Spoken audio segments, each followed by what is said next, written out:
آئیے ملتے ہیں میجر ریٹائرڈ شہزاد نیئر صاحب سے۔ آپ مختلف محاذوں پہ دفاع وطن کے فریضے انجام دے چکے ہیں، اس کے ساتھ ساتھ آپ ایک بہترین پوئٹ اور رائٹر ہیں، بلکہ آپ کی کتاب بھی میرے پاس ہے، بڑا خوبصورت سا ایک تحفہ آپ آج لے کے آئے، بہت بہت شکریہ سر۔ السلام علیکم۔ وعلیکم السلام۔ اینڈ سیاچن گلیشیئر پر آپ نے بڑی خوبصورت ایک نظم لکھی ہے جو وطن کے مجاہدوں کی قربانیوں سے ریلیٹڈ ایک ٹریبیوٹ ہے، وہ بھی سر ہم آپ سے کچھ ہی دیر میں ریکویسٹ کریں گے سنیں۔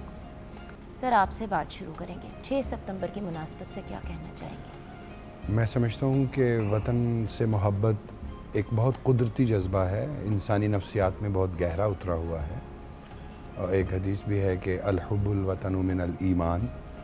تو اس وطن کہ جس کی محبت دل میں جاگزیں رہتی ہے، اس کی حفاظت کے لیے، اس کے دفاع کے لیے، اسے دشمنوں سے محفوظ کرنے کے لیے بھی دل میں ویسا ہی جذبہ ہونا چاہیے جیسا کہ وطن سے محبت کا جذبہ۔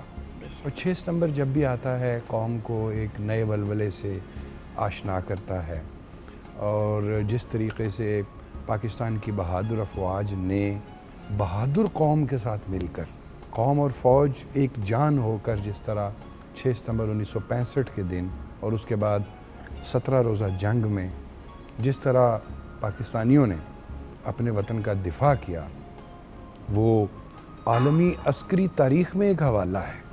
ان دا ورلڈ ملٹری ہسٹری اس بات کو حوالے کے طور پہ یاد کیا جاتا ہے۔ تاہم ایک بات میں ضرور کہنا چاہوں گا کہ ان دنوں جس طرح جنگیں قوم اور فوج مل کر لڑتی ہیں، ویسے ہی جنگیں یا دفاع یا وطن کی جو ایک سوورینٹی ہے وہ اقتصادیات سے بھی مشروط ہو رہی ہے۔